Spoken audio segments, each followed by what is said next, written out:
Marco del Programa Ejecutivo de Desarrollo de Fondos que dictamos desde hace 5 años desde el Centro de Innovación Social de la Universidad de San Andrés, con la colaboración del posgrado en Dirección y Gestión de Organizaciones Sociales y el apoyo de AEDROS y de Donar Online. En este marco del PRODEFO, de este programa que hemos lanzado, como decía, ya hace 5 años, tenemos el gusto y el placer de convocar a este seminario de un tema que seguramente está en la mente de todos, ligado a cómo adaptarnos a este contexto que podríamos llamar desafiante en el mundo del desarrollo de fondos para las organizaciones sociales. Y con la idea de reflexionar acerca de estas tendencias que estamos experimentando y estas situaciones de contexto que nos desafían, hemos convocado a un grupo destacado de líderes y especialistas que nos van a compartir y nos van a invitar a pensar en cómo abordar estas tendencias, estas nuevas situaciones, en algunos casos riesgos, en algunos casos oportunidades. Y con la idea de presentar este panel, le cedo la palabra a Guillermina Lázaro, la coordinadora académica del PRODEFO, a quien también le estamos dando la bienvenida porque está iniciando su periodo en este nuevo rol. Guillermina para muchos es alguien conocido, se ha desempeñado como directora de Ashoka en la región, en el Cono Sur, también como directora ejecutiva de la Casa Ronald McDonald's en la Argentina, y viene acompañando a muchas organizaciones sociales en temas de estrategia, de gobierno y de desarrollo de recursos. Así que es un gran placer darle la palabra a Guillermina para que nos enmarque este encuentro. Guillermina. Gracias, Gabriel, por la bienvenida y me sumo a tu bienvenida a este seminario, que como dijiste vos bien, estamos en el 5.º año de la edición del PROEDEFO, del Programa Ejecutivo en Desarrollo de Fondos, que para nosotros busca promover en los profesionales de la región un enfoque estratégico y generar capacidades que faciliten y potencien a la implementación de modelos que sean innovadores y la adopción de herramientas indispensables para la gestión exitosa de fondos. Y es para nosotros un programa que promueve la comunidad de aprendizaje, tanto entre profesores expertos en el campo como también entre líderes de toda Latinoamérica trabajando en fundraising y permitiéndoles seguir equipando la caja de herramientas para trabajar en estos temas que son tan desafiantes. Por eso, si alguno de ustedes está interesado, puede dejarle aquí sus datos, a escribirle directamente en el chat a Débora Fax, quien es nuestra coordinadora operativa, para que los contacte. Entrando de lleno al tema que hoy nos convoca y nos reúne, tenemos una pregunta que por ahí es urgente y es profunda, vinculada con cómo sostenemos y hacemos crecer nuestras organizaciones en un contexto que parece cambiar muchas veces más rápido de lo que podemos planificar. Y en ese sentido, la región atraviesa un momento de incertidumbre económica, de fragmentación política y de transformaciones sociales que impactan directamente en nuestra capacidad de movilizar recursos, pero también podemos pensarlo como un momento fértil que nos obliga a repensar estrategias, a abrirnos hacia la innovación y a fortalecer nuestras capacidades como sector. A nivel global hay tendencias en desarrollo de recursos que marcan caminos que ya empiezan también a sentirse en Latinoamérica, vinculados con la necesidad de ser cada vez más confiables y transparentes para sostener la relación con nuestros donantes, o las donaciones recurrentes, consolidándose como una fuente de ingresos sostenibles, o la inteligencia artificial en la personalización del vínculo con quienes nos apoyan sin que por eso perdamos la cercanía. Y en este contexto también es importante seguir profesionalizando a los equipos para que desarrollen habilidades técnicas y estratégicas, ¿no? Entonces, en este sentido, es un espacio para escuchar, para debatir, para pensar juntos. Y más que nada es invitarlos a aprovechar este encuentro como una pausa activa, un momento para conectarnos con otros, para inspirarnos y también para construir nuevas respuestas colectivas a estos desafíos que compartimos como sector. Como decía Gabriel, tenemos un panel de lujo a quien presentaré en un momento. Antes quiero aclararles que durante toda la exposición de nuestros panelistas ustedes podrán hacer preguntas que sintetizaremos al final de las exposiciones a eso de las 19 horas de Argentina, antes de que Gabriel comparta con nosotros sus conclusiones, cerrando este encuentro puntualmente 19:30. Este panel de lujo está compuesto por 4 personas a quienes apreciamos mucho. Laura Allende, responsable regional de recaudación de fondos de Médicos Sin Fronteras para Argentina, Uruguay, Colombia y Chile, egresada del posgrado en Dirección y Gestión de Organizaciones Sociales UDESA y miembro de la Comisión Directiva de AEDROS. Marcelo Ver, gerente de alianzas y movilización de recursos en UNICEF Perú, con experiencia previa en UNICEF Argentina, Nueva York, Bolivia y Panamá. Marcelo es economista de UDESA y máster en políticas públicas de NYU. Mariana Lomé, que es cofundadora de la plataforma Philanthropy Dialogues, también es profesora de la Universidad de San Andrés, dirige proyectos en el Centro de Innovación Social, es también egresada del posgrado en Dirección y Gestión de Organizaciones Sociales de la Universidad de San Andrés y maestranda por la misma universidad en Gestión de la Cultura. Y Juan Lapetini, director regional de alianzas en Donar Online, consultor senior en fundraising y planificación estratégica, fue director de Aldeas Infantiles y Fundación Huerta Niño y también es egresado del posgrado en Dirección y Gestión de Organizaciones Sociales y MBA también de San Andrés. Para empezar entonces a transitar este camino con este panel de lujo, me gustaría empezar comprendiendo un poquito la situación actual desde las perspectivas en las que cada uno de ustedes trabaja. Por eso quería pedirte, Juan, iniciar contigo pensando un poquito cuáles son los cambios que vos percibís en el vínculo de las personas, de los donantes individuales, con las causas sociales en el contexto actual de la Argentina y por ahí qué otros patrones de comportamiento, motivaciones o resistencias pensás que las organizaciones debieran tener en cuenta por parte de estos donantes individuales. Bueno, muchas gracias por la presentación. Qué lindo ver acá tantos colegas compartiendo este espacio.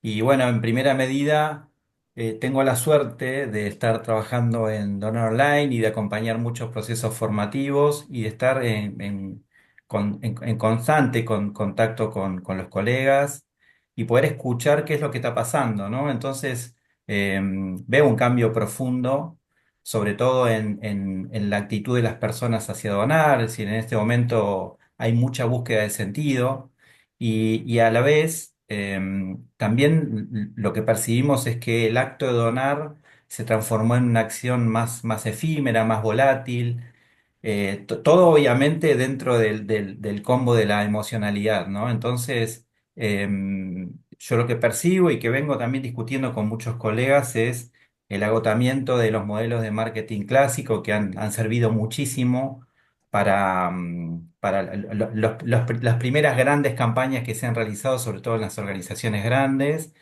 Y entonces, claro, digo, bueno, ¿cómo esto empieza a cambiar?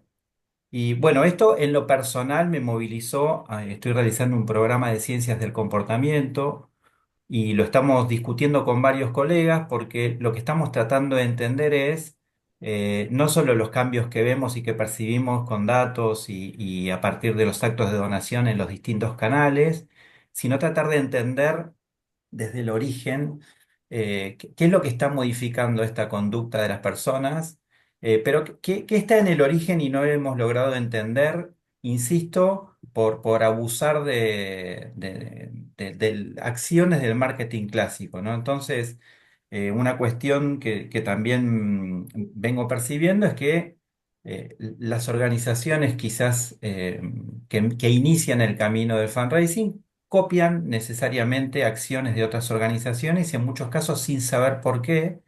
Y entonces, claro, cuando los resultados no se dan, empieza esta disyuntiva de decir, bueno, ¿qué pasa? Cambio de proveedor, cambio de estrategia.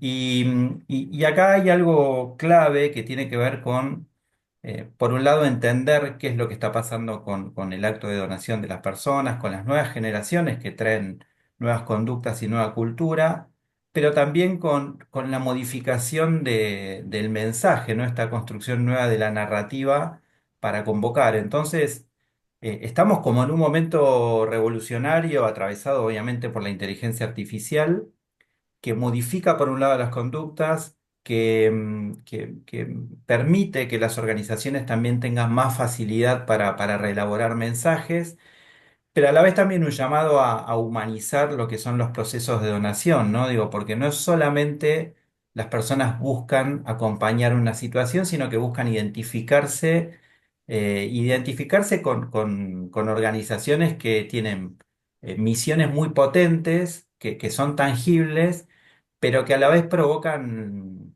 esto de formar comunidad, ¿no? Es decir, el donante hoy necesita sentirse parte de algo y que no sea solo un vínculo transaccional, que es un poco la crítica que varios colegas y yo venimos realizando a esto de, bueno, doná y listo. No, ahora es la persona que va a donar hace un acto generoso de amor, de solidaridad, ya no es solo económico y que busca justamente entender qué es lo que pasa. Y una última cosita para no extenderme mucho, descubrí un concepto hace muy poquito que se llama Power Words, que son estas palabras potentes de convocatoria, y resulta que hay organizaciones que las vienen repitiendo en su historia siempre y no las han modificado. Y entonces con un grupo de organizaciones hemos hecho el ejercicio de detectar cuáles son esas palabras de poder para convocar, para ser incluidas en su narrativa. Y nos estamos dando cuenta que el tema de trabajar esa narrativa de convocatoria provoca una respuesta a este cambio de conducta eh, en los donantes, ¿no? Ujú. Gracias, Juan. Tomando esto que decías, el cambio de narrativa, bueno, y las identificaciones y pensando en el cambio de contexto, quisiera entender, Mariana, cómo desde tu punto de vista las fundaciones donantes están comprendiendo el contexto actual, cambiante, cuáles son las implicancias para América Latina en ese sentido y qué temas ves vos como emergentes en el relacionamiento, en lo que refiere en la relación y también los criterios de financiamiento hoy de estas organizaciones donantes para con las organizaciones de la sociedad civil. Ok, bueno, a ver, primero me gustaría encuadrar de alguna forma de qué tipo de donante internacional privado les voy a hablar, ¿no? Yo pertenezco hace 2 años a una plataforma que hemos creado con un grupo de colegas de Latinoamérica, Asia y África, y que nos dedicamos a generar espacios de conversación entre donatarios, palabra horrible si la hay, pero que sigue siendo lo técnicamente sostenible, y grandes donantes. Esta plataforma surgió como una iniciativa y con un interés de los grandes donantes, ¿no? O sea que hoy estamos en un contexto de mucha crisis o de cambios abruptos, ¿no? En las lógicas de la llegada de fondos a la región o al sur global, ¿no? Que es esa gran región que compartimos con los otros continentes.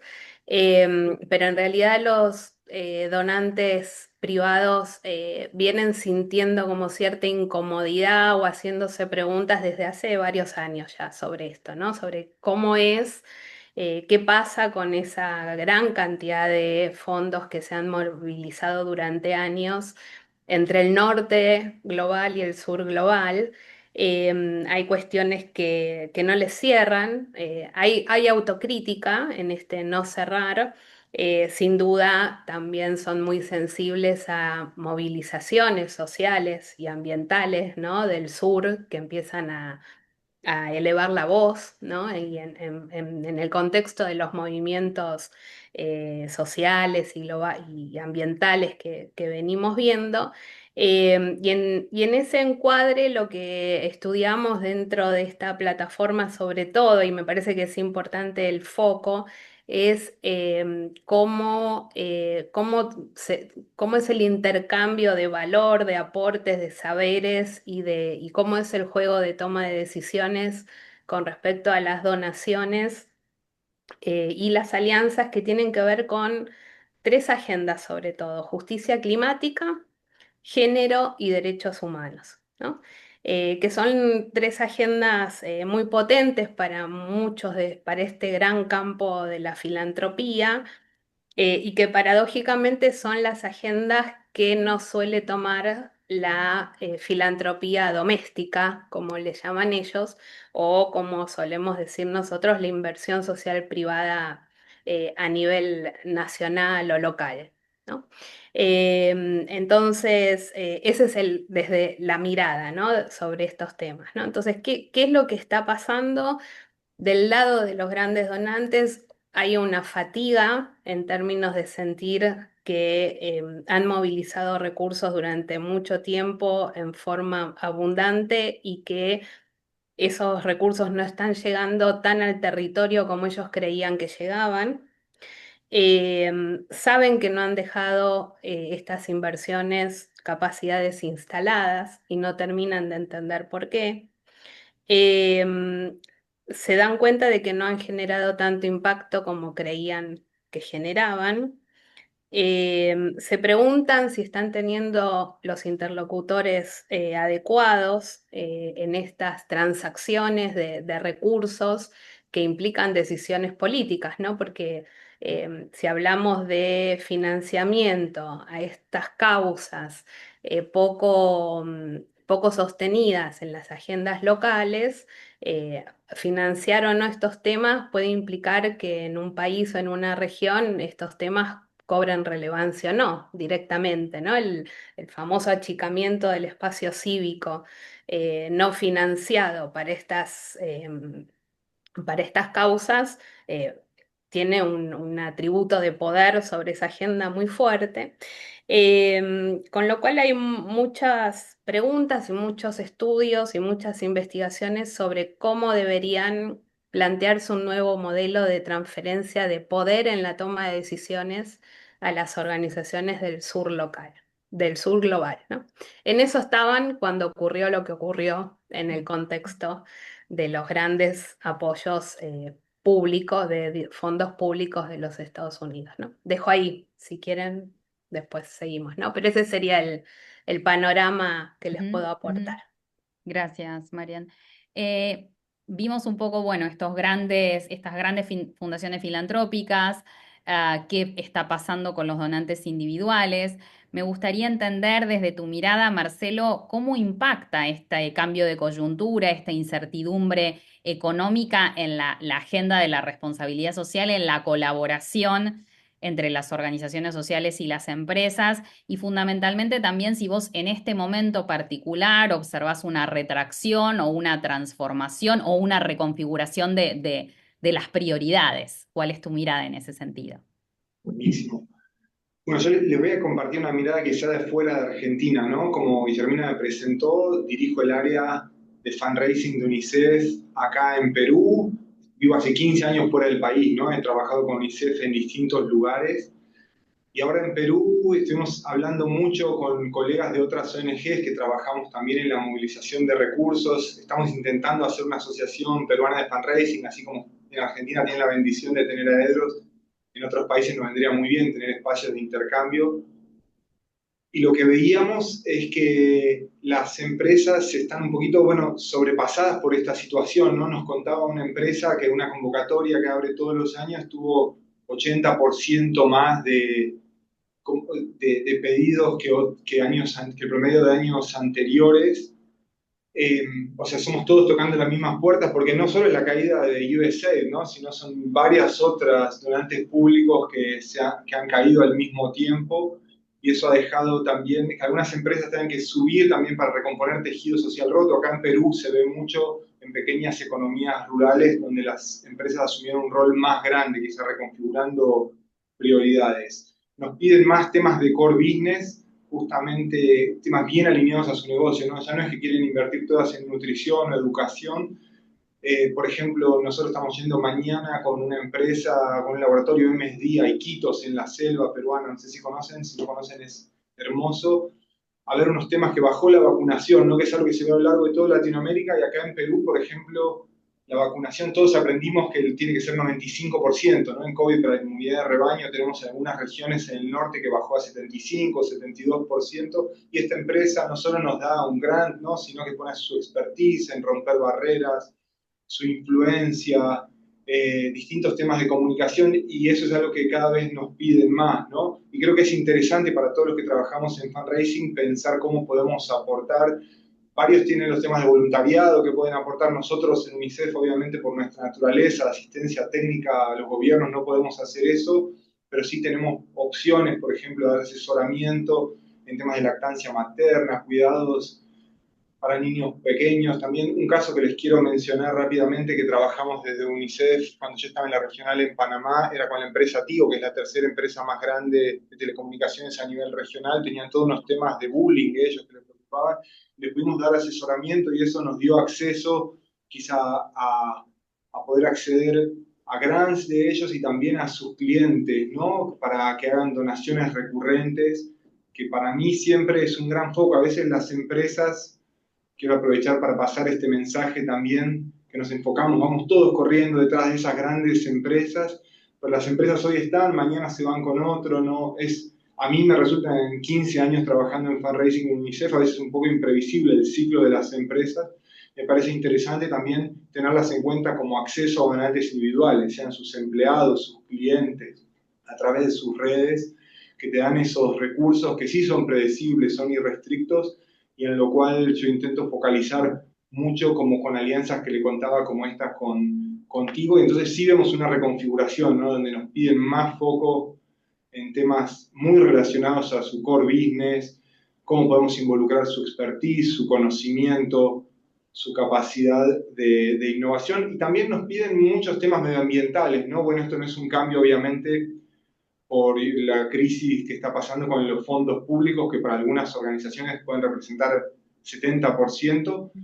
Y el tema del medio ambiente es algo que se ha venido viendo en los últimos años, y acá les quiero comentar muy cortito una experiencia que tuve en Bolivia, donde viví varios años en La Paz, y también, si alguien quiere consejos, acá estoy abierto a compartir, donde recaudamos más de $3 millones reempaquetando distintos programas que teníamos, como de acceso a agua en escuelas, temas de nutrición que eran más relacionados a huertas saludables o liderazgo estudiantil, como escuelas resilientes al cambio climático, y es algo que a veces como fundraiser, cuando vemos una tendencia afuera, toca adentro quizás ver lo que tenemos y poder reempaquetarlo de alguna manera de acuerdo a las tendencias actuales, sugiriendo cambios a los colegas programáticos, pero está un poco en nuestro rol, ¿no? Traer ese afuera y poder que nuestra organización se adapte y sea lo más resiliente posible en situaciones como estas.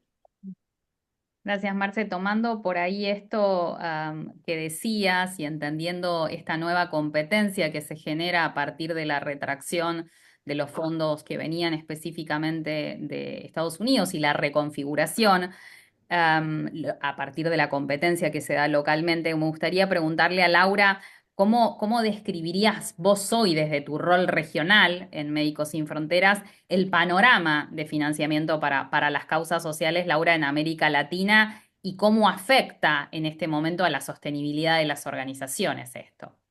Bien, bueno, el panorama está complejo, muy complejo, eh, por diferentes motivos que no son los mismos que impactan en los países de la región.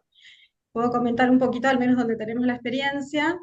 En Colombia, por ejemplo, el impacto del corte del financiamiento del gobierno de los Estados Unidos sí es muy fuerte, al punto de que hay organizaciones que han tenido que cerrar directamente. El panorama ahí es preocupante porque es como tiene un doble impacto negativo, ¿no? Por un lado, hay poblaciones que están dejando de tener atención, son las poblaciones más vulnerables encima, que sí lo necesitan, y por otro lado, impactan la competencia, tal cual, de las organizaciones. Nosotros, por ejemplo, bueno, siempre nos financiamos con fondos privados, con lo cual esto no ha sido un impacto directo, pero sí vemos que las organizaciones que eran financiadas por fondos públicos, sí pueden sobrevivir las que pueden sobrevivir, tienen que convertirse a estrategias de financiamiento privado, lo cual no es fácil de hacer de un día a la mañana. Los que trabajamos en esto sabemos que son estrategias que se tienen que conocer, aprender, probar, hasta nos cuesta a los que nos especializamos en estrategias de financiamiento privado, entonces a alguien nuevo más todavía. Esto sí genera competencia, entonces por eso digo, es como un doble impacto negativo, es el momento de hoy. Veremos después cómo lo vamos superando, porque es muy fuerte, o sea, la cantidad de fondos que se han cortado son realmente muy grandes y no tan fáciles de compensar por otro lado. Con la fatiga de donante, que ya comentaban antes, esto sigue pasando, así que por este lado, así estamos. Después tenemos otros países como lo que es Argentina, lo que es Uruguay, donde el recorte del financiamiento de Estados Unidos no ha impactado tan fuerte, pero tenemos nuestros otros problemas, por supuesto, ¿no? O sea, en Argentina la devaluación constante, periódica, la inflación, son todas variables que afectan mucho el financiamiento privado, sean donantes particulares, regulares, que igualmente la gente sigue con esta voluntad de querer donar, que también decía Juan, o sea, eso sigue estando, pero bueno, es más... Eh, no tan permanente, o sea, hay mucha caída, hay muchas bajas de donantes, lo estamos sufriendo por la situación económica, básicamente, de personas y también de empresas. Hay empresas que el año pasado se han retirado de Argentina, por lo menos nos ha pasado a nosotros. Acá lo bueno es que al ser regionales pudimos, las que tenían sede u oficina en otro país, como el caso de Colombia, las hemos podido retomar desde Colombia, pero de Argentina se han ido. Este año, por ahora, no hemos tenido casos similares, pero bueno, son como muchos ingredientes, digo, diferentes según el lugar. Después tenemos Uruguay, Uruguay es más estable, pero bueno, también es un mercado más chico, entonces tiene sus limitaciones de crecimiento, y por ahí hay otras variables sí, de fondos privados que se pueden empezar como a movilizar. Chile estamos hace muy poquito, así que tanta experiencia no tengo, pero bueno, es similar en relación a Argentina, de que no está esta competencia que existía antes, eh, que existe en Colombia, digo ahora por financiamiento de Estados Unidos. Así que sí, creo que te respondí, o me dirás, Sí, pero trato de ser sí. breve. Gracias, Laura. Tendremos más para conversar en un ratito. Yendo por ahí a pensar en nuevos espacios de construcción, ¿no? Planteamos un poco el escenario, pero pensando en lo que viene, quería por ahí, Mariana, preguntarte, desde tu perspectiva, ¿cuáles son las prácticas que podrían ayudar a construir relaciones sostenidas con fundaciones donantes más allá del financiamiento puntual? Digo, más allá de la búsqueda específica, ¿qué nos permite generar estas relaciones más de largo plazo? Creo que en el contexto actual y pensando en Argentina, y pensando en estos donantes, grandes donantes del norte, privados, que también ven multiplicados por más del 80% los pedidos de fondos frente al cierre de las otras fuentes. Creo que la salida o los espacios donde hoy hay más actividad, proactividad y chances de poder seguir trabajando y creciendo son las alianzas regionales. Son los espacios de encuentro con organizaciones que comparten agenda, o espacios de encuentro de organizaciones con agendas complementarias, porque este es el otro gran desafío que tenemos las organizaciones al ser interlocutoras de grandes donantes, ¿no? Los grandes donantes definen agendas transversales, no están viendo los mismos silos de campo temático que podemos completar nosotros el cubito cuando nos preguntan a qué se dedica nuestra organización. Necesitan espacios de confianza con líderes locales, están buscando eso, necesitan el contacto con el territorio, están en crisis muchos procesos de intermediación con organizaciones basadas en el sur, con gobernanza en el norte, eso está en mucha tensión. y quieren encontrar espacios donde puedan, por ejemplo, desarrollar programas que impliquen cambio climático y género, minorías y juventud, eh, pueblos originarios y derechos humanos, ¿no? Y en general, en las organizaciones de la sociedad civil solemos ser muy fieles a una misión, a una causa, a una expertise, que hoy requiere también en un mundo tan complejo, también sentirnos parte de sistemas, ¿no? Con lo cual creo que la forma de mantener una conversación con este tipo de donante y que esas conversaciones redunden en alianzas y en fondos tienen que ver con la construcción de alianzas entre organizaciones, ¿no? Ahora, alianzas de verdad, digo, no la foto, tampoco el club para hacer catarsis, que es necesario y todos los que estamos en este Zoom hemos compartido mucho eso y lo seguimos teniendo y es un gran espacio en momentos de crisis, ¿no? Porque ayuda a templar el termómetro, ver dónde estamos, qué podemos hacer, sino alianzas en las que se habla de plata, en las que los presupuestos están claros, en las que hay una gobernanza, ¿no? Tenemos que aprender a hacer gobierno quienes hoy quizás forman parte de los equipos profesionales y gerenciales, tenemos que ejercitar ese rol. Y hay que poder estar atento a las conversaciones más globales que se dan. Si no, además la Argentina, Uruguay, ¿no? Somos el cono sur, como bien dice ese cartel, y nos quedamos afuera, ¿no? Con lo cual creo que ese es el gran desafío. Y el otro, uno hoy pensaba, pensando en el seminario, una cosa muy soft, si quieren, algo que sé que son muy buenos mis compañeros de panel haciendo y varios de los participantes en este seminario. Hay que ser auténtico, hay que compartir con los donantes lo que realmente te hace apasionar y trabajar horas extras en este sector que no las cobramos ni las queremos cobrar.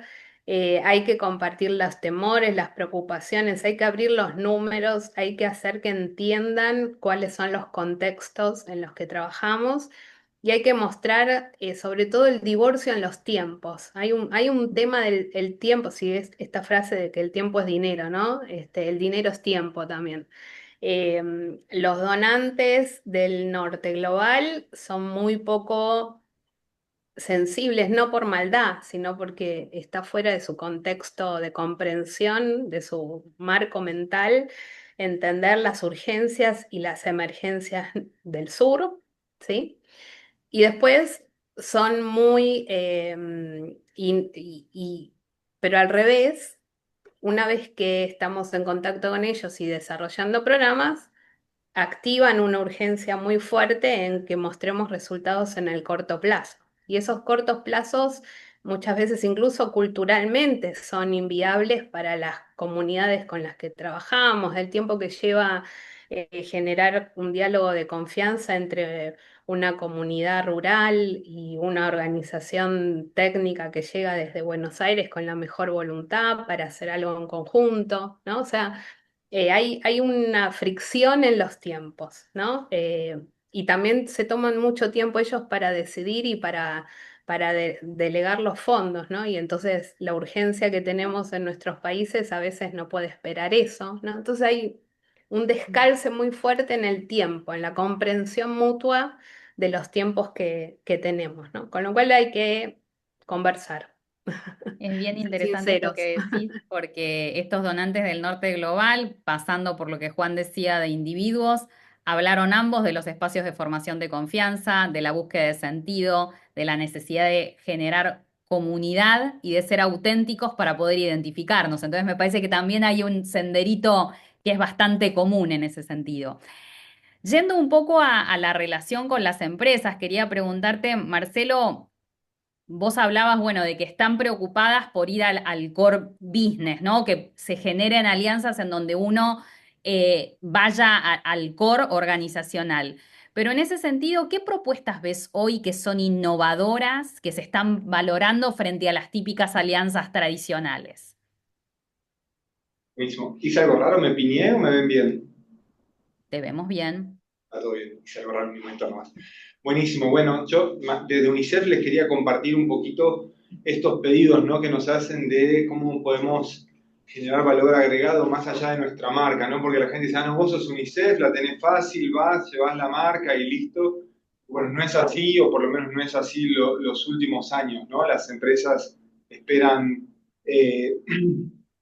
mucho expertise, que podamos llevarle conocimiento técnico específico en problemas, como hablaba en la intervención anterior, específicamente a nosotros, desde nuestro conocimiento como organización, en temas de bullying, cuidados parentales para niños pequeños y más. Y también comunicar, ¿no? Contar la historia, el beneficio final. A veces nosotros, como organismo de Naciones Unidas, nos perdemos en nuestros marcos lógicos e intentamos contar una historia muy larga, y bueno, nos ayudan ellos a contar nuestra historia mejor, y eso nos ayuda también a generar más impacto a nosotros y recaudar más. Yo les quiero contar, cuando empecé en Bolivia no había una operación consolidada de fundraising a trabajar, y nosotros hacemos como UNICEF en todos los mercados cada X años un estudio de marca. En este caso lo hicimos con Ipsos, y nuestra marca salía bastante abajo de otras organizaciones sociales, ¿no? Como MSF, que siempre sale bien aunque no esté presente por sus doctores y no sé por qué. Nosotros salíamos quinto, sexto según la categoría. Empezamos a hacer campañas con las empresas, a hacer teletones, trabajo con influencers, y eso nos ayudó mucho a mejorar la percepción de nuestra marca, y hacia el 2022 salimos primeros en casi todas las categorías, ¿no? De awareness, trust, conocimiento de marca, respeto. Esto quiere decir que trabajar junto a las empresas, con ellas en comunicación, construye marca. Y doy este consejo en estos momentos que a todos nos están cortando los presupuestos, pero para recaudar necesitamos posicionar la marca. Bueno, trabajar con empresas ayuda en ese sentido. También nos piden movilizar influencers, ¿no? Yo empecé mi carrera en Procter & Gamble, y nosotros veíamos a las organizaciones sociales, veíamos, no sé, UNICEF, wow, tenían a Messi, Shakira, Natalia Oreiro, y ahora se nos acercan las empresas. El otro día tenemos una conversación con Clorox, que acá en Perú nos ayudó mucho a amplificar nuestro mensaje, y ellos nos hablaban de microinfluencers, nanoinfluencers, ¿no? Para llegar a públicos muy específicos con mensajes muy puntuales. Y creo que eso es muy interesante y nos ayuda a nosotros también a repensar nuestra estrategia de relacionamiento con influencers. En general, creo que el relacionamiento con empresas a nosotros también nos ha servido mucho, como decía en el bloque anterior, para pensar cómo podemos acceder a más donantes individuales, predecibles, ¿no? Y adaptándonos en tiempo, no sé, desde cuando yo empecé en UNICEF podíamos llamar por teléfono a las bases de los bancos, cosa que hoy obviamente ya no se puede hacer más, y pudimos ir transformando las alianzas con ellos, aportándoles valor y también viendo la forma de acceder a sus clientes de un modo digital que nos genera donaciones recurrentes. Acá en Perú cada vez más hay distintas organizaciones pequeñas que también están logrando movilizar donantes individuales a través de las empresas, desde clientes de los malls, desde empleados de las empresas a los que se hace face to face, y creo que de todos los tamaños podemos vincularnos con las empresas para encontrar la forma de, a través de ellos, acceder a donantes individuales que nos generen estos fondos irrestrictos que tanto necesitamos para mantener temas centrales de nuestras organizaciones, ¿no? En UNICEF, por ejemplo, todos nos quieren apoyar con los temas de agua, nutrición, educación, pero nadie quiere trabajar con nosotros en temas de violencia sexual contra las niñas, y es ahí donde los donantes individuales que conseguimos a través de las empresas nos ayudan a movilizar esos fondos tan importantes para causas un poquito huérfanas. Las empresas, entonces, finalmente, como nos piden soluciones más innovadoras que antes, nos piden llegar a más escala, no ver solamente su programita localizado en un lugar a nivel nacional, sino cómo esto se transforma, qué pasa una vez que dejamos de trabajar en conjunto, y cómo movilizamos, ¿no?, su capacidad técnica, su influencia. Y bueno, creo que es un proceso de aprendizaje muy interesante que requieren nuestros equipos pasar tiempo con ellos, aprender. Ahora nosotros también hemos regresado a un viaje conjunto con varias empresas, Aikitos, y creo que eso es una experiencia también para compartir, pasar tiempo con ellos, llevarlos a terreno, que eso hace que aprendamos de ellas y que ellas aprendan de nuestras realidades y limitaciones. Está buenísimo esto que decís, se linkea con el comentario de Mariana en relación a estas alianzas genuinas. y se linkea también con el comentario de Juan en el cambio de narrativa y el buscar estos embajadores que nos ayuden a impactar más y mejor y a comunicar más y mejor. Y trajiste el tema de donantes individuales y por eso quería preguntarle a Juan, ¿qué rol juegan hoy las plataformas digitales y los medios de pago en la movilización individual de donantes? Gracias, Guille. Bueno, hace un tiempo pensábamos que eran herramientas complementarias y hoy yo estoy convencido que son la infraestructura misma de la donación individual, ¿no? Entonces, entender cómo funcionan eh, desde la gestión misma del donante hasta lo que es su fidelización misma en el acto de cobrar su donación, de retenerlo a partir de usar herramientas que están validadas, que son seguras, que tienen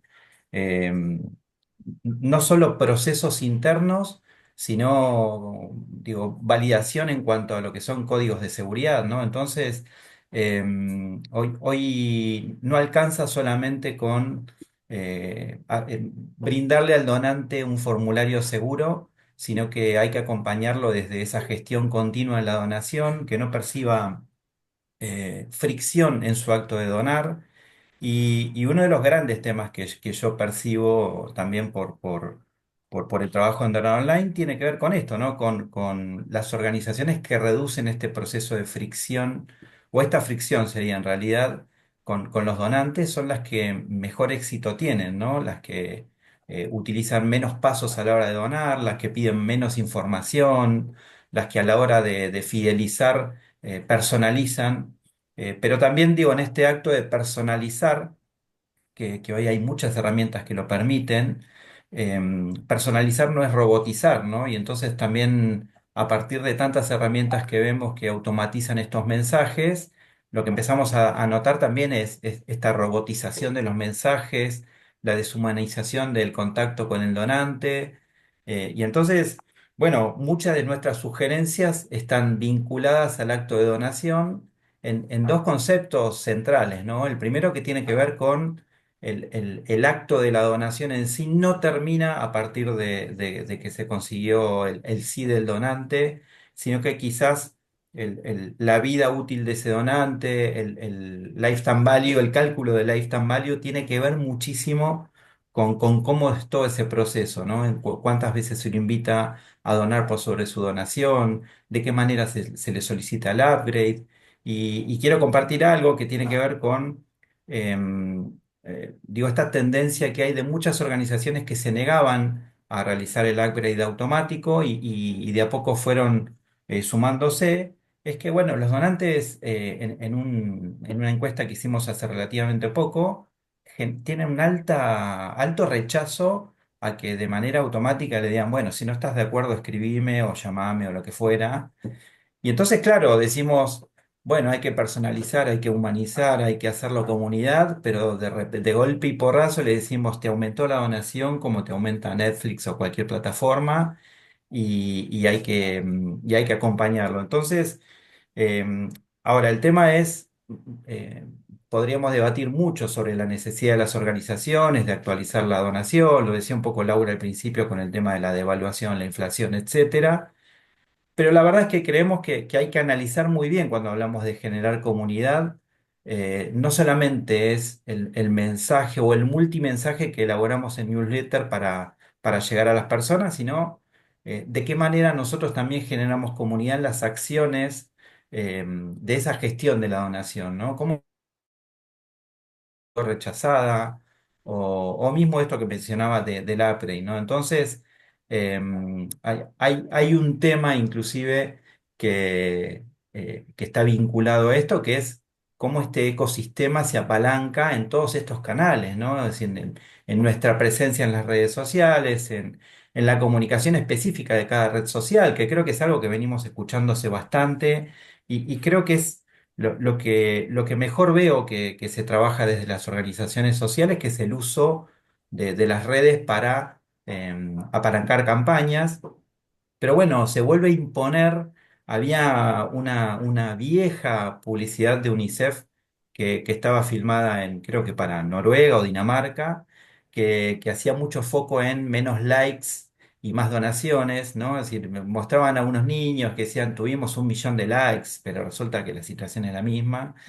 Y yo noto que estamos de nuevo repitiendo esta dinámica, ¿no? Bueno, menos likes en las redes sociales y más donaciones, pero bueno, resulta que no puede ser solo un eslogan que repetimos y que por solo repetirlo va a pasar, sino que creo que está también ligado un poquito a lo que hablamos al principio, que es cómo generamos credibilidad desde las decisiones que tomamos a la hora de gestionar los donantes. Entonces, bueno, hay que invertir, diría un sabio, y no solo dinero, sino tiempo en construir estas narrativas específicas por rango etario, por necesidad, por el camino que eligió el donante a la hora de apoyarnos. Digo, todos los que estamos aquí y que conocemos a las organizaciones, sabemos que tienen distintos programas y cada programa tiene su propia particularidad.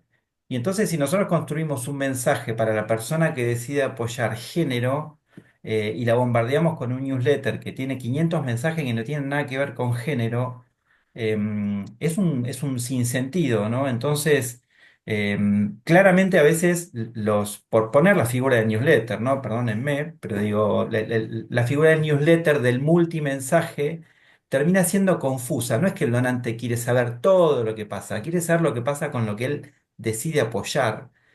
Y entonces ahí creo que hay algo potente que estamos viendo en las organizaciones que logran donaciones rápido y que tiene que ver con cómo hacen una construcción de los distintos caminos, esto que hablamos tantas veces en la historia de las capacitaciones de fundraising, que es el donor journey, ¿no?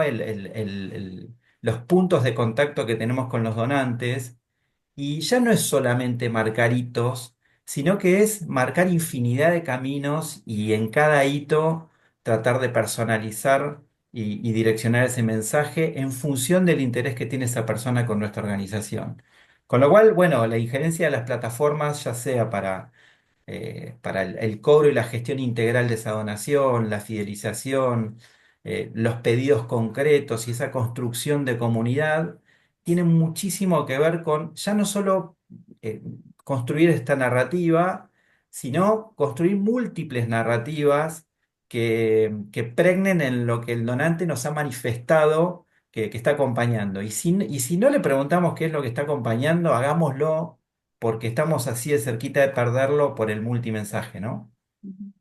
Buenísimo, Juan. Ahí pensaba, en base a todas estas demandas que tenemos que escuchar por parte de nuestros donantes para poder responder mejor, me queda preguntarle a Laura, desde tu punto de vista, ¿qué capacidades necesitamos fortalecer las organizaciones para poder sostener el crecimiento en este entorno y también para responder a esto que están pidiendo hoy nuestros donantes de nuestra parte, ¿no? Bien. Creo que, bueno, viene de la mano un poco lo que decía Juan, una capacidad ahora a desarrollar a pleno, digamos, es el análisis de datos, o sea, tratar de cada acción que hacemos, cada decisión que tomamos que esté basada en datos. Eh, es algo, podríamos decir, bueno, no tan nuevo, pero diferente quizás hace unos cuantos años, yo hace como 20 años que estoy, quizás éramos más intuitivos en las decisiones que tomábamos, y bueno, no, aprendí que hay que estar bien ajustando cada acción en base a datos concretos, o sea, primero es registrar, tener la conciencia primero, ¿no? Después registrarlos y después poder analizarlos. Es todo un camino y un cambio de mindset directamente para poder implementarlo. Creo que esto es fundamental. Eh, Después, por otro lado, también necesitamos liderazgos fuertes, o sea, gestión de equipos profesionales que puedan adaptarse a los cambios, que sigan con un compromiso fuerte, a pesar de lo que pase, que siempre aparecen dificultades que no se esperan. Entonces, bueno, creo que eso es súper importante, la gestión de equipos, de equipos de alto desempeño, digamos, comprometidos. Análisis de datos, bueno, desde ya también, como te decía.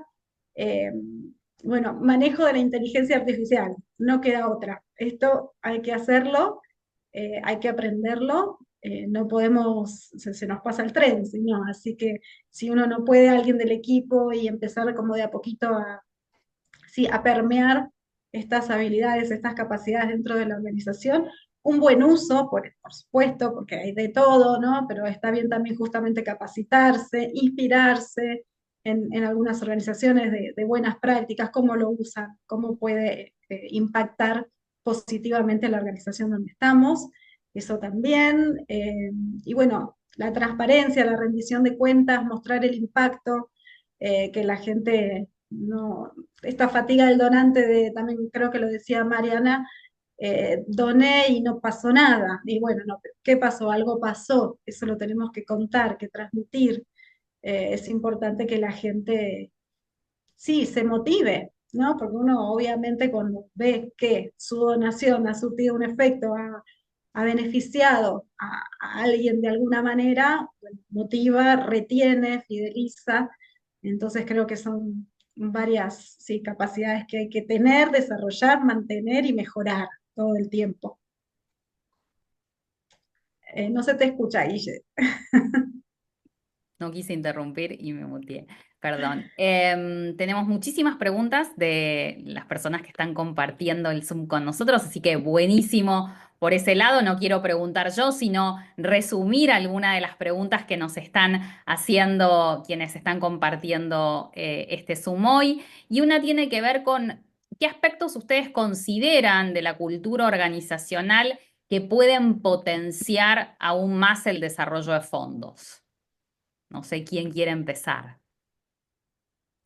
Bueno, empiezo porque es algo que venimos charlando hace un tiempito. De hecho, bueno, Aedros tiene una capacitación ahora dentro de poquito justamente trabajando esta temática y tuve la posibilidad de visitarlo a Marcelo el año pasado y en esto de que están generando con los colegas espacios, hay varios espacios que están surgiendo, algunos son formales, otros informales.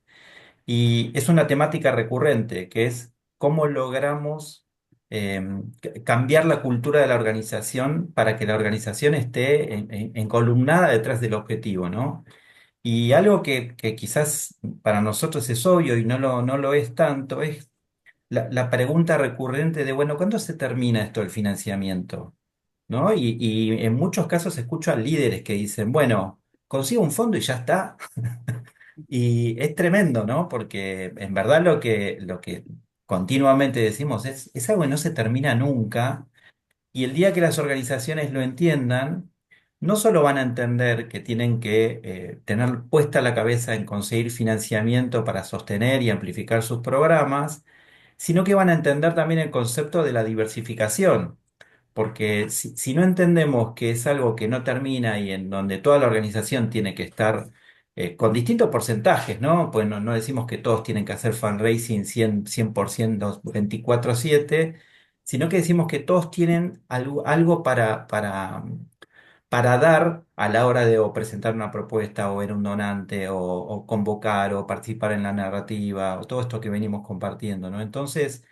Yo creo que hay algo ahí muy potente que tiene que ver con casi un proceso pedagógico, que es cómo entendemos que esto es siempre, va a ser siempre y mañana no va a terminar y tenemos que formar a quienes van a seguir para que lo continúen y se retroalimente, sino que es el paso para entender finalmente la diversificación que no es sencilla. La diversificación no es solamente tener varios canales o varias estrategias funcionando, sino entender que cada una de ellas requiere de una lógica en donde toda la organización va a participar, ¿no? Algunos más en una que en otra, logrando conseguir los fondos insisto, tener más alcance, amplificar y demás.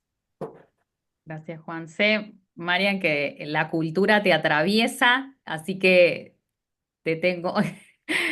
Marce también está dispuesto a contar, así que tendremos seguro la voz de los cuatro. No sé, Ah, Marian. yo quiero hablar de algo que capaz nadie tiene pensado en el mundo de la cultura organizacional, pero creo que en este proceso de 2 años de escuchar los dos lados de esta cuestión, me parece que hay una cuestión muy relevante en lo que hace a los sistemas de gestión financiera de las organizaciones.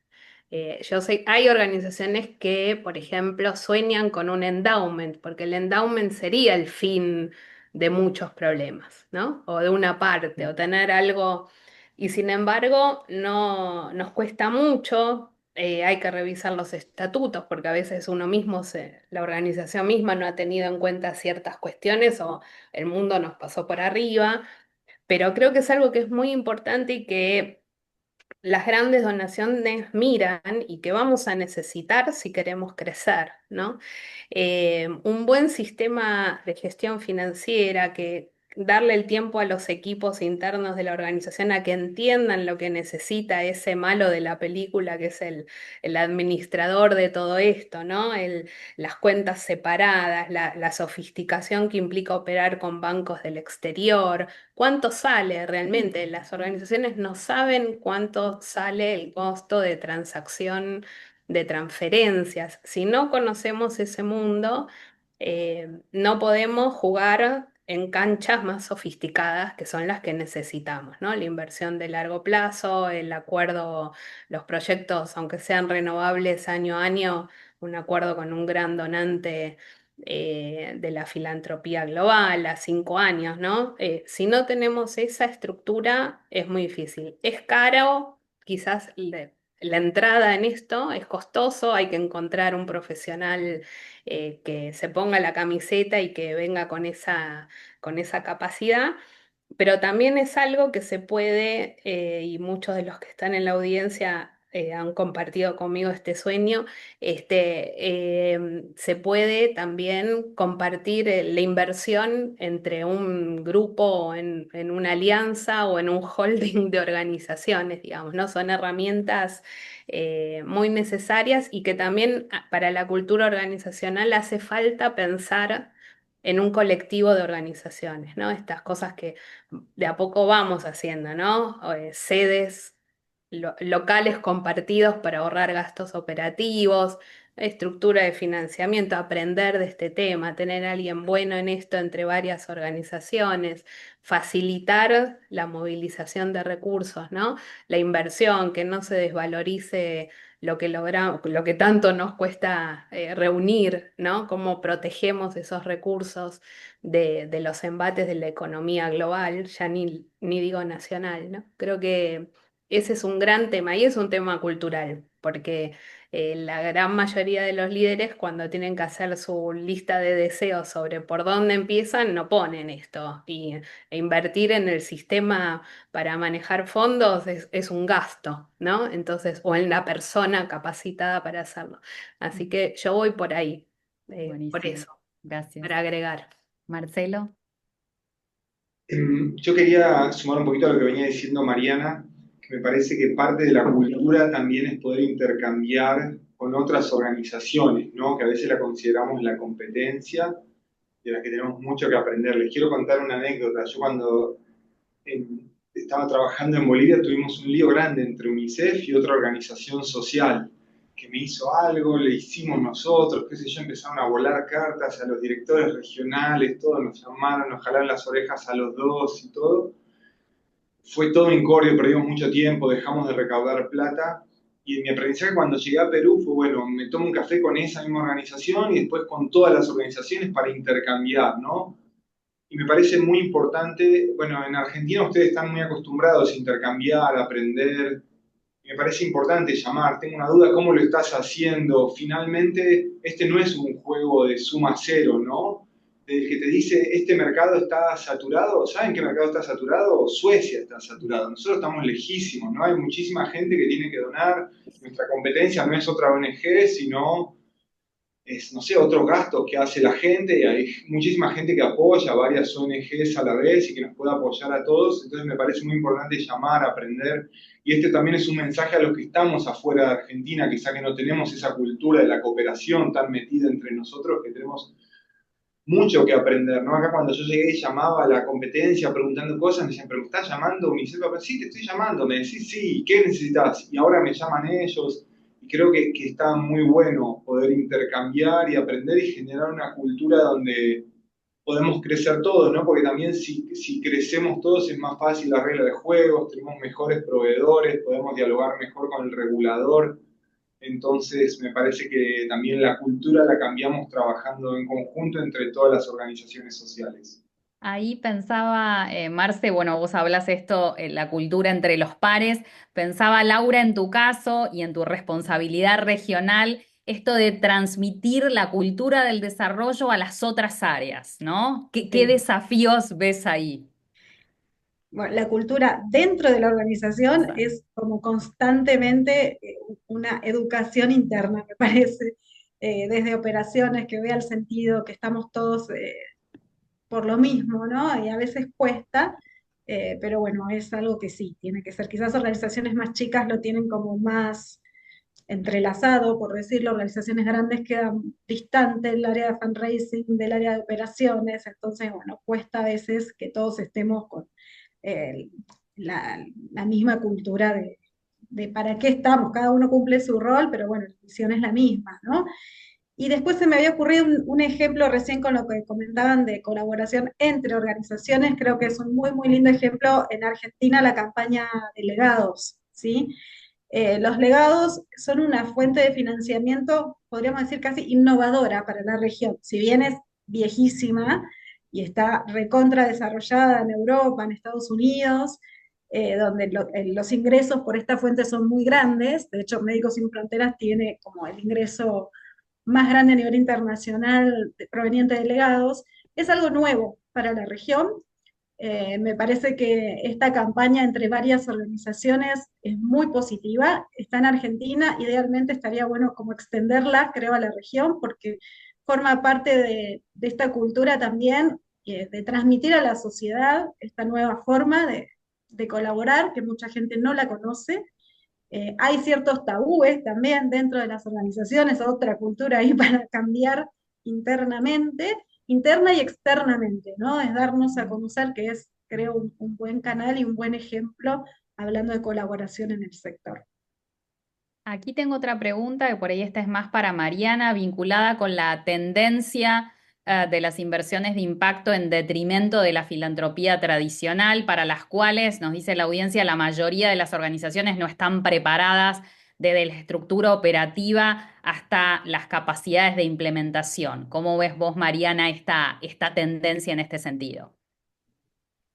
Em, Yo creo que la gran mayoría de las organizaciones tampoco está preparada para la filantropía de alta, Mm. de gran escala, digamos, ¿no? A nivel global.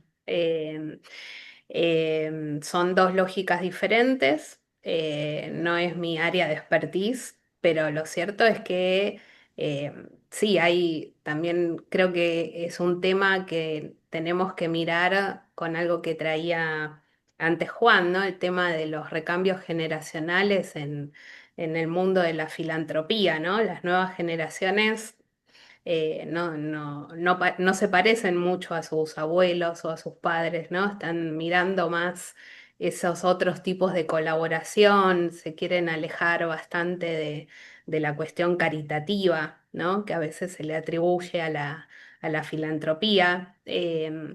Con lo cual son dos campos con mucho desafío, ¿no? Ujú. Pero Y en sí, creo este que hay sentido, temas pendientes para ujú, las dos cosas, ¿no? por ahí sí sumarle, preguntan aquí cómo crees vos que los donantes internacionales o desde tu mirada, estos donantes del norte global, evalúan a los interlocutores, digamos.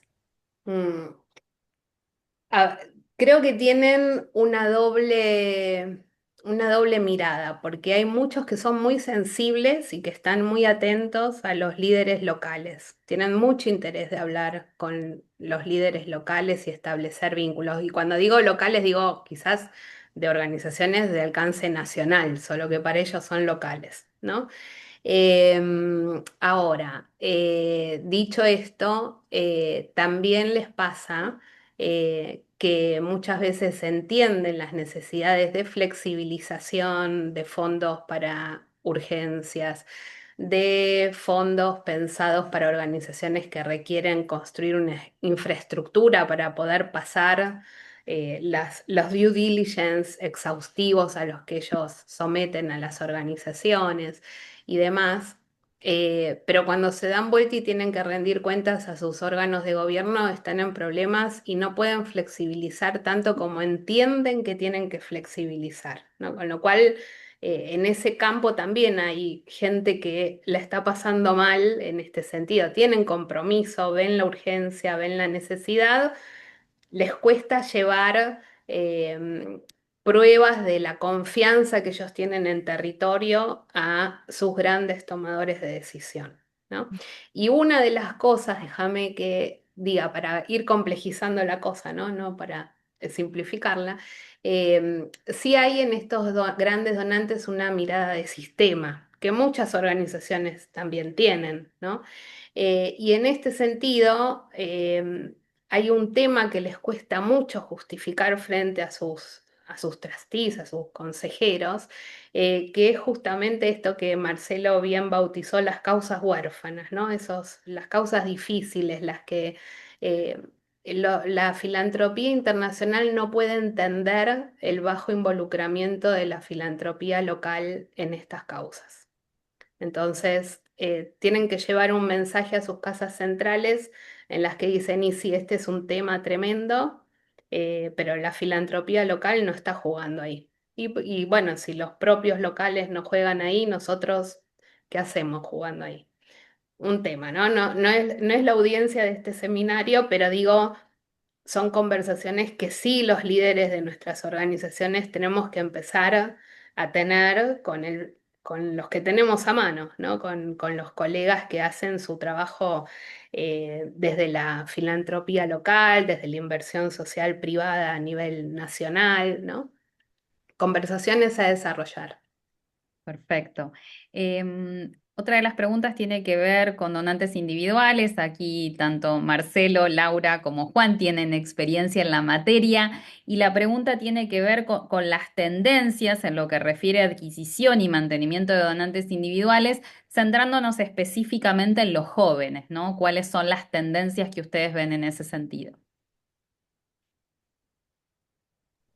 Bueno, si quieren empiezo yo. Estamos justamente haciendo un estudio. Hay organizaciones que en sus formularios, aún a riesgo de generar más fricción, están solicitando la edad de quien dona, ¿no? Sabemos que cuanto más datos pedimos, más se dificulta el cerrar esa donación, pero resulta que también lo que están haciendo es entender, bueno, un poco lo decía Lau recién, con el tema de análisis de datos específicos o cruzar información, cuál es la dinámica de cada generación. Y hay algo que nosotros venimos percibiendo, que inclusive se ha dado en colectas hechas por influencers. El caso de Santi Maratea en Argentina tiene bastante información, que la tendencia hacia el futuro es que las personas ya no donen a una sola organización, sino que le donen a múltiples organizaciones y que cambien mes a mes, dependiendo o el crono de fechas significativas, el Día de la Tierra, el Día del Agua, etcétera. Pero también por esta cuestión de lo que se llama la ola del desastre, ¿no? Que también venimos observando. En Argentina hace muy poquito, en Bahía Blanca hubo una gran inundación y entonces la movilización que hubo por las organizaciones que tenían vínculo con ese tipo de temática posibilitó que, no sé, multiplicaran por 20 la donación que normalmente conseguían mes a mes. Entonces, claro, lo que empezamos a ver es que hay cuestiones que están atravesadas por la sensación de urgencia, otras que están atravesadas por esto de apoyar otro tipo de proyectos. Y aquí me quiero detener un segundito, pero resulta que, claro, ante los recortes de financiamiento del Estado o de privados, empezamos a competir desde el sector social con otro tipo de proyectos, incluidas empresas B, o programas de streaming.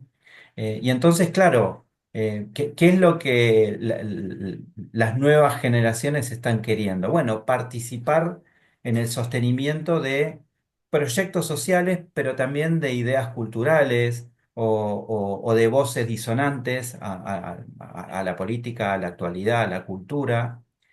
Y entonces, claro, entender eso tiene como un gran punto que es entender que el fundraising tradicional está llegando a su fin y que tenemos que buscar alternativas para entender cómo comunican inclusive hasta los programas de streaming, que hay una variedad increíble, o los youtubers o los influencers o los micro, como mencionaba Marcelo.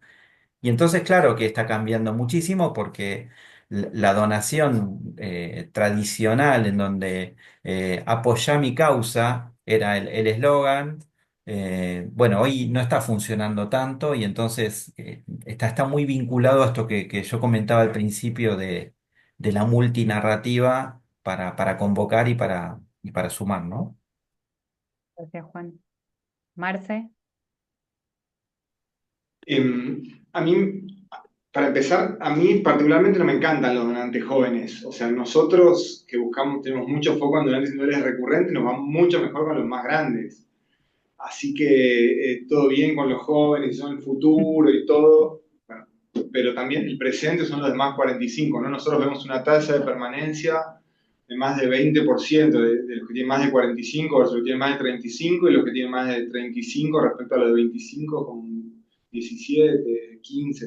O sea, es importante realmente a largo plazo. Entonces es un desafío también me imagino que todas las organizaciones que están acá, que buscan donantes regulares, les pasa un poco lo mismo, ¿no? Que los donantes más grandes se quedan a más largo plazo. Obviamente tampoco querés que te envejezca toda tu pirámide poblacional, pero bueno, ¿cómo los capto, no? También los que tenemos equipos en calle, face to face, queremos tener también captadores más grandes, queremos también trabajar con influencers grandes. Veo entre el público a mucha gente que sabe manejar muy bien el tema de los influencers, que nos lleguen a los más grandes, ¿no? También. Eh, y respecto a los más jóvenes, que obviamente, bueno, también son tu base de donantes futura y que hay que también necesitar generar esa base de ruido para que se vayan sumando. Sí vemos que les cuesta mucho esto del donante recurrente, ser pledge, ¿no? Ese compromiso a largo plazo. Son chicos que no les gusta hablar por teléfono, qué sé yo, muchas fobias tienen, ¿no? Una de ellas es tener algo en la tarjeta todos los meses.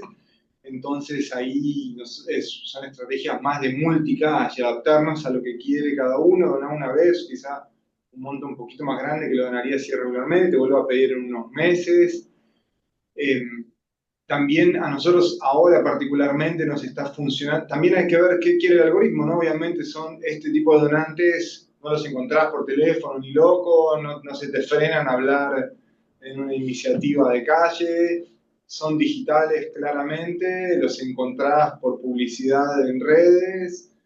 Y lo que a nosotros no funciona, que es lo mismo que todos, en este momento el algoritmo quizá está castigando un poquito, ¿no?, la imagen más tradicional del programa de UNICEF en la selva, los chicos no tienen agua, y es esto más auténtico, como decía Juan, el influencer hablando a cámara, contando por qué está movilizado, y es obviamente el influencer más joven el que llega un poquitito más a los más jóvenes, entonces eso nos lleva a tener distintos públicos.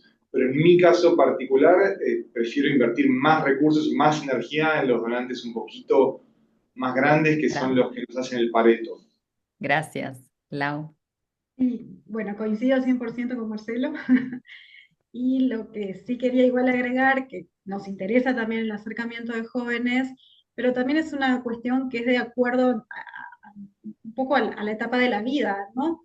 Los jóvenes en general no tienen tanta estabilidad económica, entonces es normal que no se puedan comprometer a una donación regular, quizás hacer donaciones puntuales de vez en cuando es la forma de irnos acercando.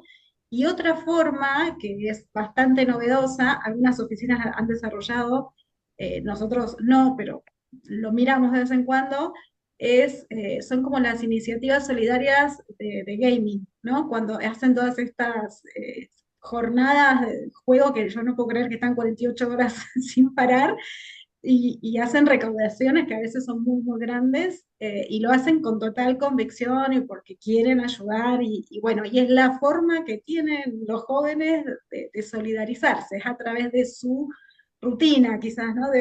Su cotidianidad. Entonces, bueno, tener en cuenta también estas cosas, y sí acercarnos, pero bueno, de la forma en que sea compatible de los dos lados, porque si nosotros le pedimos una donación regular, y no va a poder, porque a veces son estudiantes, porque no les alcanza la plata, porque perdieron el trabajo, bueno, es normal. Entonces, ver otras opciones según cada audiencia, ¿no? Según cada público. Buenísimo. Gracias. Bueno, agradecerles, Mariana, Laura, Juan, Marcelo. Fue un placer compartir este espacio. Le damos entonces paso a Gabriel para las conclusiones finales. Bueno, qué panel, ¿eh?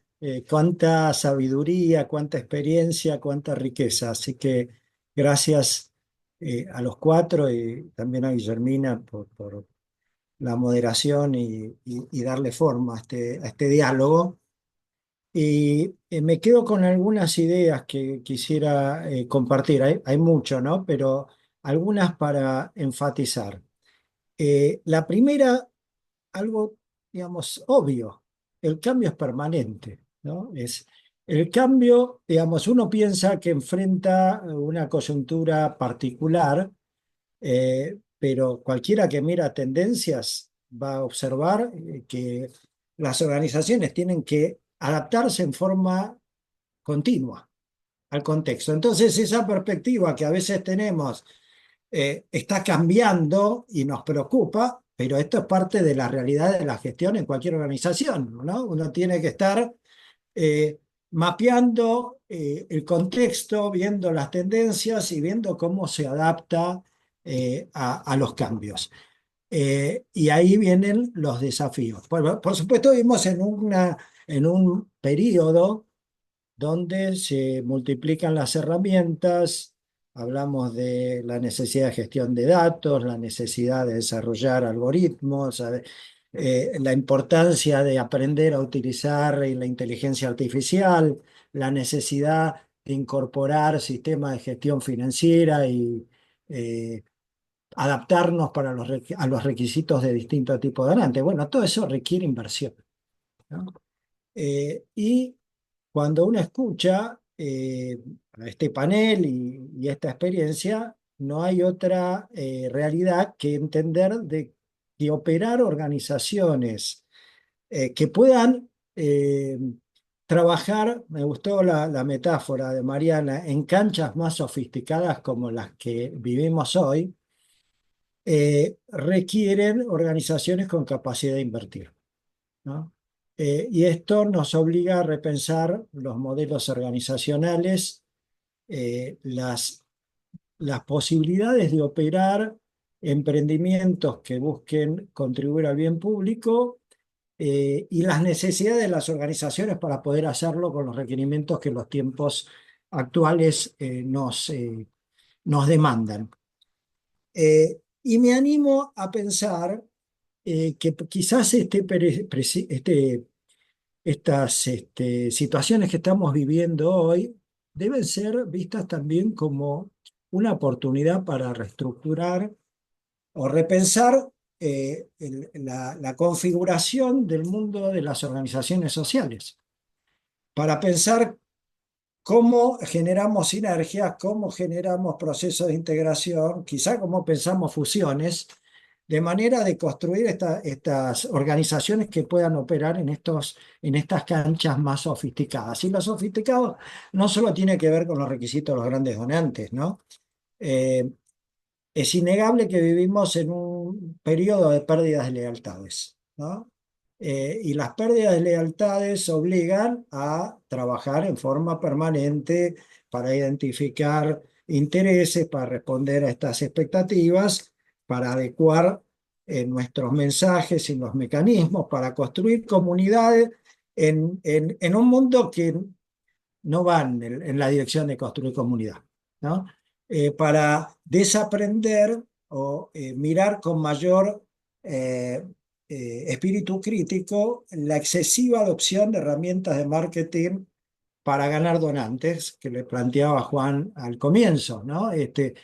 Operar campañas de recaudación masivas de pequeños donantes, como cualquier campaña de marketing digital de una empresa, y es fácil, ¿sí? Y es fácil, pero tiene sus efectos no deseados. y va contra la cultura de construir comunidad. Entonces hay que desaprender, mirar el mediano y largo plazo, entender que tenemos que construir organizaciones más profesionales, y construir organización más profesional requiere mayor inversión en los periodos en que vivimos. Y esto también me hace pensar en dos cuestiones. La primera es que hablé de la pérdida de lealtades, ¿no? Es difícil sostener cualquier contexto, los consumos y las adhesiones a, dije, los consumos a productos y también las adhesiones a causas u organizaciones que representan causas. Y entonces tenemos que estar preparados para que los periodos por ahí de permanencia de donantes sean más efímeros, especialmente a medida que las jóvenes generaciones van creciendo. Y esto me lleva a pensar se habló antes de las alianzas y de las redes, que son útiles, y no hay duda acerca de esto, para generar aprendizaje, para acelerar procesos de cambio. Pero no apareció la idea de las campañas conjuntas, las campañas colectivas, ¿no? En contextos donde muchas organizaciones les cuesta desarrollar las capacidades profesionales requeridas para operar en- frente a las demandas actuales. Bueno, ahí viene la oportunidad de pensar en campañas colectivas donde varias organizaciones salgan a recaudar en conjunto. Eh, Difícil, ¿no? Hay mucha experiencia internacional en esto, eh, y eso me lleva, por lo menos a mí, a otro tema que me preocupa bastante, y que es la falta de infraestructura sectorial. ¿Mm? Porque para construir campañas colectivas hay que construir infraestructura dentro del sector, organizaciones con capacidad de reunir, de generar acuerdos, de gestionar campañas, de manejar procesos de redistribución de fondos en base a reglas consensuadas, cosa que por lo menos en la Argentina cuesta bastante, y sectorialmente, perdón, en la región no conozco campañas colectivas. Eh, y no me refiero a plataformas que muestren proyectos de instituciones, ¿no? Como ha habido, Aedros ha liderado un proyecto muy lindo. Eh, Me refiero a lo que son campañas unificadas entre varias organizaciones. Entonces, desafío construir infraestructura sectorial que permita gestionar estos proyectos colectivos. Segundo desafío, y quizás más profundo, tiene que ver con eh, el mercado de la donación. Bueno, para poner un nombre. Y cuando uno mira, nosotros somos parte de un proyecto con Kendar y nuestros socios de Voices, que se llama Cultura de Dar, que venimos trabajando hace algunos años en tratar de monitorear y de entender qué pasa con la cultura de la donación en nuestro país. Y cuando uno mira la evolución, el crecimiento es muy bajo en la cantidad de personas que indican donaciones anuales. Entonces, necesitamos pensar en mecanismos que faciliten que varias organizaciones recaudan, porque para recaudar hoy hace falta más capacidad institucional, lo cual demanda inversión, y muchas organizaciones no pueden hacerlas solas. Hay beneficios asociados a poder recaudar colectivamente en términos de construir legitimidad, y por ahí hacer campañas más potentes y reducir esta sensación de competencia, de todos saliendo a pescar en la misma laguna. Eh, y acá parte del desafío es cómo ampliar el mercado, cómo ir más allá del 25% de personas que dicen que donan, 23, 25, no pasa de esto, porque en definitiva, si no ampliamos la torta, a nivel individual estamos compitiendo en el mismo espacio. Entonces ahí, de nuevo, como tema que requiere infraestructura sectorial, cómo pensar en campañas educativas y de cambio cultural que requieren un trabajo conjunto, ¿no? Eh, y es la única manera que vamos a lograr que más gente entienda para qué existen estas organizaciones, su papel en la sociedad, la importancia de apoyarlas, la necesidad de financiamiento continuo, ¿no? Que es lo que se requiere para generar más personas involucradas en donaciones individuales. Al mismo tiempo, necesitamos aprovechar y entender los cambios en el mundo de las empresas, los cambios en las fundaciones internacionales, y el gran desafío que también creo que pasa el, eh, por iniciativas sectoriales, cómo promover a la filantropía local.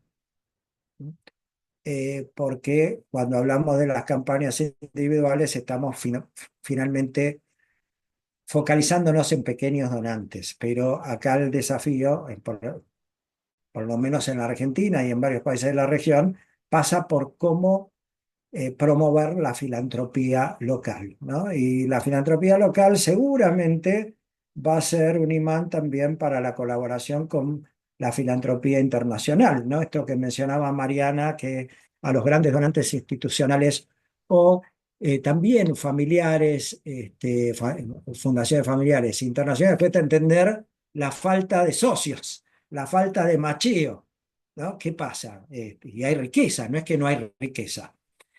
Miremos las 100 grandes fortunas de América Latina, familiares, y veamos cuántas tienen fundaciones, ¿no? Y este es un primer camino, y por ahí hay que generar un poquito de presión social, colectiva, para incentivar a que las personas de alto patrimonio empiecen a ser parte de este movimiento de la filantropía local. Entonces, desafíos interesantes. Llamamos a este seminario, pusimos como subtítulo Adaptación e Innovación, pero siempre que pensemos en adaptarnos a las tendencias y buscar formas innovadoras, siempre tenemos que recordar que es necesario también volver a lo básico, ¿no? A los principios básicos que hablaron varios de nuestros expositores, ¿no? Construir comunidad, entender al otro, generar un diálogo personalizado, ayudar a educar a los donantes acerca de las necesidades de estas organizaciones y los tiempos que requieren las intervenciones en los temas que abordan las organizaciones. En fin, volver a cuestiones básicas que si las perdemos, perdemos la esencia de lo que es el sector y de lo que es el fundraising o el desarrollo de recursos, que en definitiva implica crear conciencia, crear relaciones, construir vínculos sólidos en función de las causas que nos mueven y nos movilizan. Muchísimas gracias a todos. Hubo una pregunta que no respondimos: ¿dónde desarrollar estas habilidades? Bueno, para eso construimos el Prodefo, que los invitamos a explorar. Comienza en junio, así que los invitamos a conocer el programa para quienes quieran desarrollar estas habilidades y estas capacidades que permitan fortalecer el desarrollo de recursos en las organizaciones. Los invitamos a compartir reflexiones en el chat que vamos a dejar abierto unos 5 o 10 minutos más, una vez finalizado el seminario, para seguir pensando en estos temas que de ninguna manera quedan cerrados, y tuvimos la suerte de contar con un panel magnífico que nos abrieron ideas para seguir pensando y reflexionando. Gracias a todos y hasta nuestro próximo seminario.